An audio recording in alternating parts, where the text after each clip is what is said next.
This is Whisper Files. Real stories, real crimes. Subscribe for more. October 14th, 1999. Maple Ridge, Oregon. A town that seemed too quiet for its own good. Streets lined with falling leaves, lamps casting long shadows over sidewalks that were usually empty at night. The kind of night that carried a chill straight to your bones. At 12:47 a.m., the silence was broken. A passerby called 911, reporting screams from an alley behind Elmwood Avenue. Officers arrived quickly, their headlights cutting through the fog like knives. And then they saw her. Christine Phillips, 17 years old, half laying in the gutter, barely conscious, blood streaked across her jacket. She had been attacked. The alley was quiet except for the dripping of water and the distant hum of a street lamp. Paramedics rushed her to Maple Ridge General Hospital, but by 3:02 a.m., Chris was gone. She would never speak, never laugh again. And suddenly, the town that prided itself on safety felt exposed, vulnerable.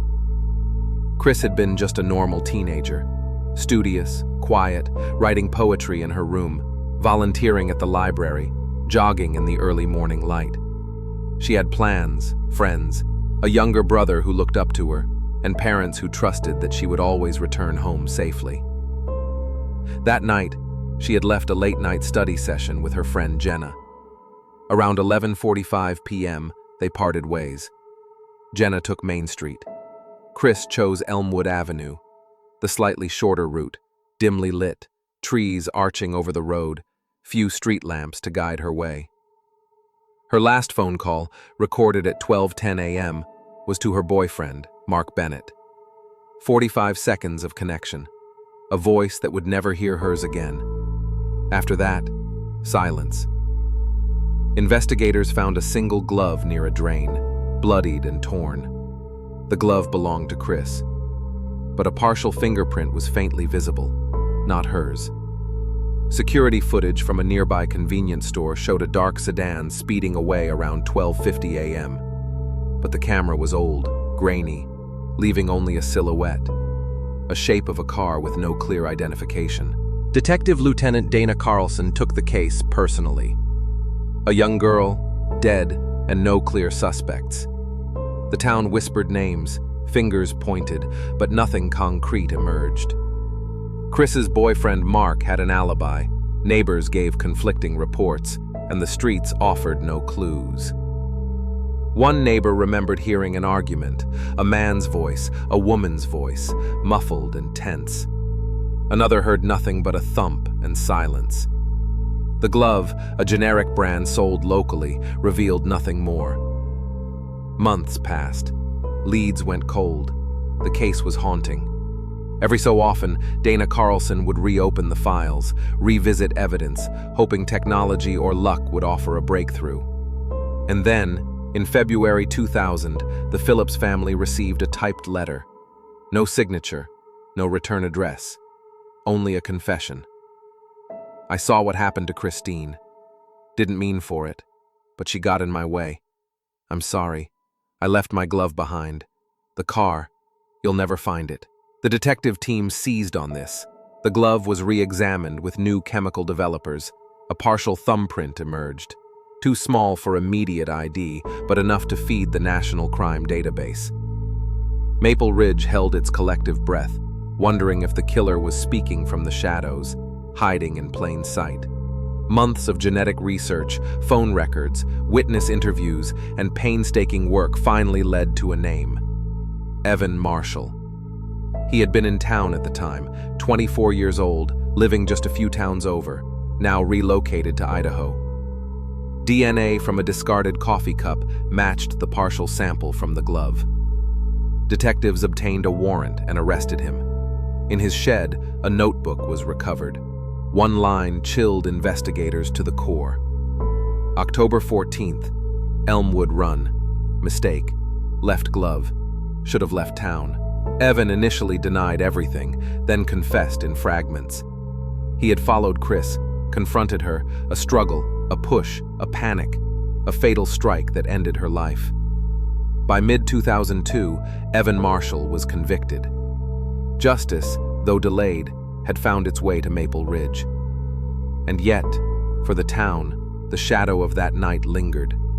Streets were lit brighter, families walked closer together, and Detective Dana Carlson never stopped thinking of Chris, of the life that was stolen too soon. The investigation into Chris Phillips's death didn't end with the discovery of her body. It had only just begun. Detective Dana Carlson spent countless nights poring over every detail, every call, every footprint, every whispered account from neighbors. Maple Ridge's quiet streets were deceptive. Beneath the surface, secrets simmered. And Carlson knew that the killer had walked among them, perhaps even shaking hands with neighbors during the very months that Chris's death haunted their town. The glove, left behind in the alley, became the key to the mystery. Advanced fingerprint analysis revealed a faint, partial print that no local records could match. It was frustrating, the kind of dead end that makes a detective question everything. But Carlson refused to give up.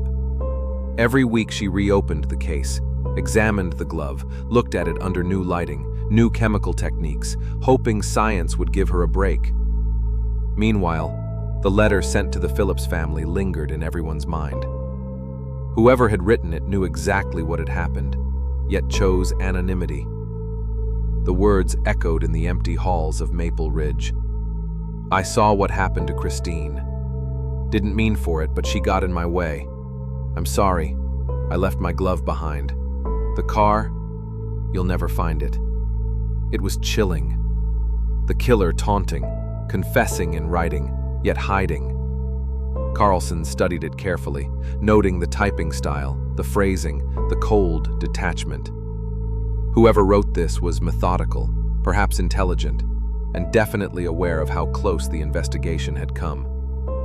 Weeks turned into months, and the case began to grow cold. But Carlson never stopped. She followed every tip, no matter how small. One neighbor mentioned seeing a dark sedan in the area on the night of October 14th. Another remembered a man lingering near Elmwood Avenue days before the murder. Each piece alone was insignificant, but together, they painted a faint outline, a silhouette of someone planning, watching, waiting. In late 2001, a new forensic breakthrough gave Carlson and her team the edge they had been waiting for. Genetic genealogy, a technique just beginning to solve cold cases across the country, allowed investigators to trace DNA to distant relatives. The partial DNA from the glove, once thought almost useless, was suddenly a trail leading directly to a man named Evan Marshall. Evan Marshall, 24 at the time of the murder, had lived nearby and worked in a vehicle repair shop. He had moved out of state, attempting to leave the past behind, but the science refused to let him escape. Carlson requested discarded items from him: a coffee cup, a straw, anything with DNA. When the results returned, it was conclusive. The partial print, the glove, the DNA, all led to Evan Marshall. Authorities obtained a warrant and tracked him to Idaho. When officers approached his home, he tried to act normal, but there was tension in his face, the twitch of someone who knew the past was catching up. A search of his property revealed a notebook in his shed. One line, simple yet horrifying, confirmed the nightmare that had haunted Maple Ridge. Elmwood Run. Mistake. Left glove. Should have left town. When confronted with the evidence, Evan initially denied everything. But over hours of interrogation, the weight of the DNA, the notebook, and eyewitness accounts broke him down. He described following Chris, confronting her, and a struggle escalating into a fatal strike. He claimed it wasn't supposed to happen, that panic drove him, yet the consequence was the same. A young life extinguished, a town forever scarred. As the investigation wrapped, the trial loomed. Prosecutors had a mountain of evidence: the glove, the DNA, genealogical matches, the notebook, the security camera timeline, and phone records. Defense attorneys tried to argue contamination, coincidence, or misidentification. But the evidence was overwhelming, clear, undeniable. Through it all, Maple Ridge watched. Families walked the streets cautiously, remembering Chris's smile, her laughter, the poems she had written in her quiet room. And Detective Carlson continued her work, quietly taking solace in knowing that persistence, science, and human dedication had finally caught the one responsible. The town could breathe again, though a shadow lingered over Elmwood Avenue, over every corner that had once been dark. It was a reminder that evil can hide in plain sight, but also that patience, vigilance, and relentless pursuit of the truth can bring light to the darkest corners. The courtroom was silent the day Evan Marshall stood trial. Maple Ridge had gathered every available seat, neighbors, friends, and family, all waiting to hear the truth laid bare. Christine Phillips's parents sat in the front row, their grief still raw, eyes fixed on the man who had stolen their daughter's life. Prosecutors began by laying out the timeline. October 14th, 1999. Chris leaving her study session, her walk down Elmwood Avenue, the final phone call to her boyfriend. Security camera footage showed a dark sedan, the glove, bloodied, left behind as a silent witness. The partial DNA print, once a dead end, now traced to Evan Marshall through groundbreaking forensic genealogy. The defense tried to argue accident, claiming the struggle could have been minor, that Chris's death was unintentional. But the notebook found in Marshall's shed spoke for itself. 1014, Elmwood Run, mistake, left glove, should have left town. The jury could see the calculation, the panic, the attempt to cover tracks. Witnesses spoke of the eerie letter sent to Chris's family months after the murder, typed, cold, and taunting. Investigators testified about the painstaking process of matching distant relatives through genealogy to identify Marshall. Every step, every piece of evidence connected the man to the alley, to the glove, to Christine. Days turned into tense deliberation. Outside the courthouse, townspeople whispered, remembering Chris's poetry, her quiet smile, and the life she had been robbed of. And finally, after hours of deliberation, the jury returned. Guilty on second-degree murder. Justice, though delayed, had been served. Christine's parents wept quietly in the courtroom, relief mixing with sorrow. Their daughter was gone, but the nightmare that had haunted them for nearly 3 years had a name, a face, and a sentence. The town could breathe again, though a shadow lingered over Elmwood Avenue, over every corner that had once been dark. It was a reminder that evil can hide in plain sight, but also that patience, vigilance, and relentless pursuit of the truth can bring light to the darkest corners. The courtroom was silent the day Evan Marshall stood trial. Maple Ridge had gathered every available seat, neighbors, friends, and family, all waiting to hear the truth laid bare. Christine Phillips's parents sat in the front row, their grief still raw, eyes fixed on the man who had stolen their daughter's life.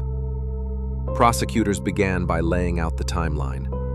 October 14th, 1999. Chris leaving her study session, her walk down Elmwood Avenue, the final phone call to her boyfriend. Security camera footage showed a dark sedan, the glove, bloodied, left behind as a silent witness. The partial DNA print, once a dead end, now traced to Evan Marshall through groundbreaking forensic genealogy.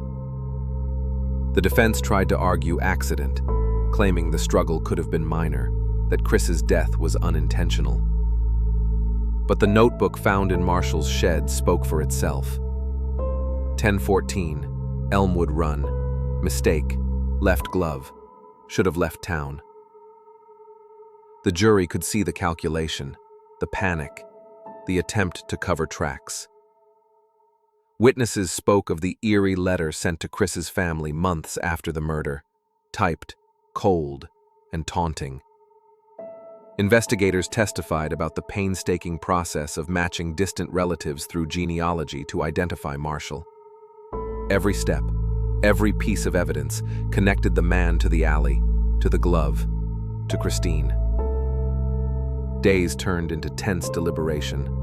Outside the courthouse, townspeople whispered, remembering Chris's poetry, her quiet smile, and the life she had been robbed of. And finally, after hours of deliberation, the jury returned.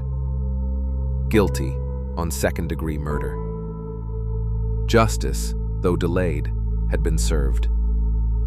Christine's parents wept quietly in the courtroom, relief mixing with sorrow. Their daughter was gone, but the nightmare that had haunted them for nearly 3 years had a name, a face, and a sentence. Maple Ridge slowly began to heal. Elmwood Avenue received new lamps. Parents walked children home with tighter grips. Friends spoke softly of that night, remembering Chris, never forgetting.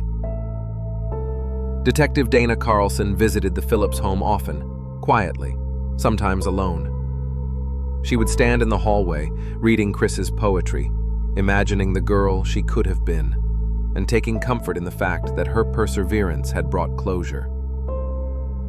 Christine had written a poem titled Night Walk. Its final lines echoed the tragedy and the hope. I walk this road through darkness, hoping morning finds me safe.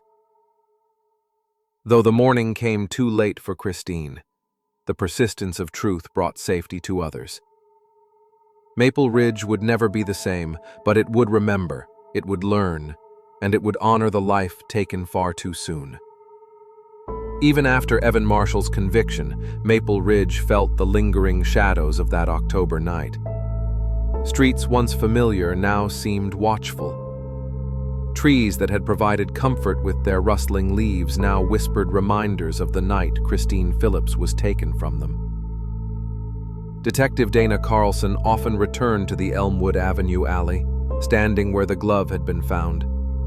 The autumn air was crisp, carrying with it the faint scent of damp leaves and the distant hum of a town that had survived tragedy. She would close her eyes and try to imagine the sequence. Chris walking, the dark figure watching, the sudden confrontation. Every detail mattered, every moment replayed in her mind. The Phillips family began to heal in their own way.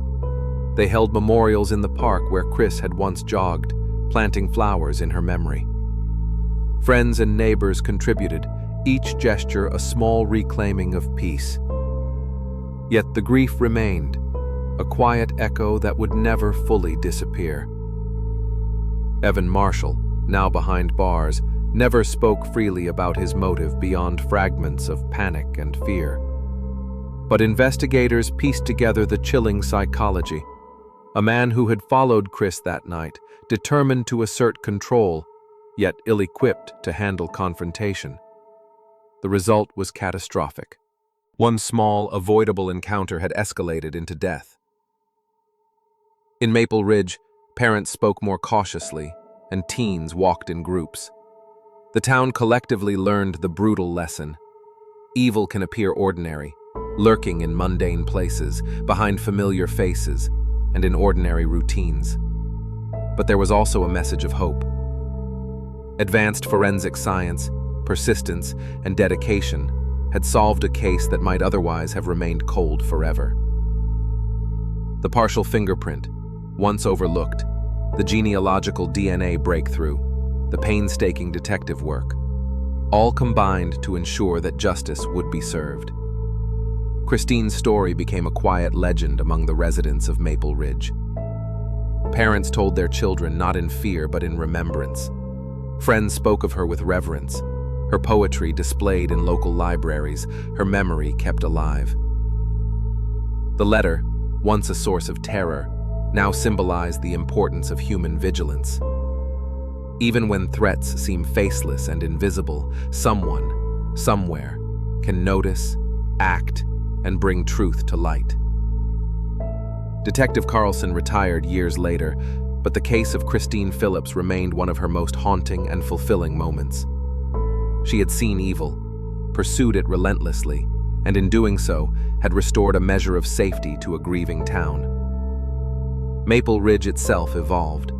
Streetlights were brighter, neighborhood watches became active, and the story of Christine Phillips was remembered not only for tragedy, but for the power of persistence, for the triumph of evidence over anonymity, and for the reminder that even in darkness, the light of justice can reach. Christine's poem, Night Walk, remained on the mantel in the Phillips home. Parents, friends, and neighbors read it quietly, allowing the words to resonate. I walk this road through darkness, hoping morning finds me safe. Though her morning had been stolen, the morning of truth eventually arrived. And Maple Ridge learned that even shadows, no matter how long, can be chased away with courage, science, and relentless determination. The night Christine disappeared remained vivid in the memories of the townspeople. Elderly neighbors recalled the quiet calm before the chaos. Teenagers remembered seeing the dark sedan, the sudden panic in the streets, the whispers that spread from door to door. Some residents, even years later, described a sense of unease when walking Elmwood Avenue at night. The street became a symbol of vulnerability, of loss, and of the fragility of normal life. Yet, in quiet moments, people also spoke of courage. Dana Carlson's unwavering persistence became part of the story, her dedication a lesson in never giving up, even when evidence is scarce and hope feels distant. Forensic breakthroughs, once considered fringe science, had changed everything. The partial fingerprint, undetectable to older methods, had been enough to start the chain that ended in Evan Marshall's arrest.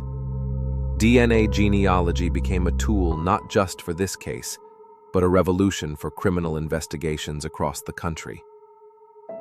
Friends of Chris Phillips shared stories about her kindness, her curiosity, her writing.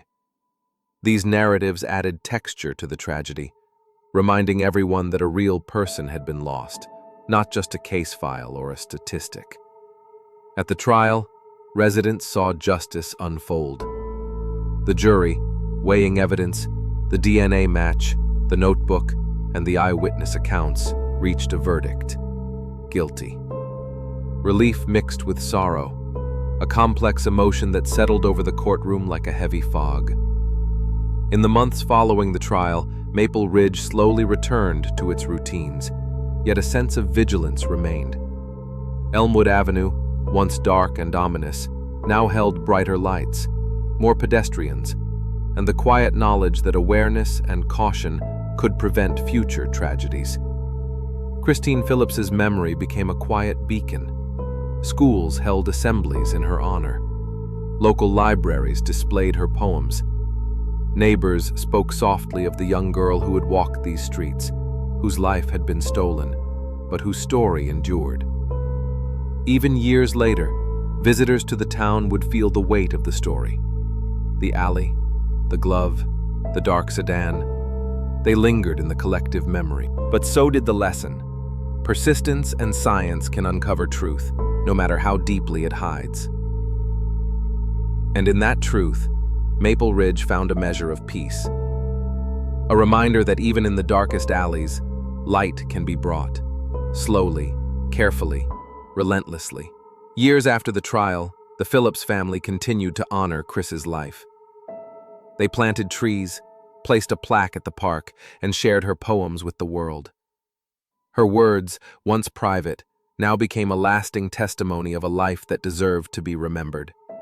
Detective Dana Carlson, retired, occasionally revisited Maple Ridge. She walked Elmwood Avenue in the quiet morning, reflecting on every decision, every lead, every breakthrough.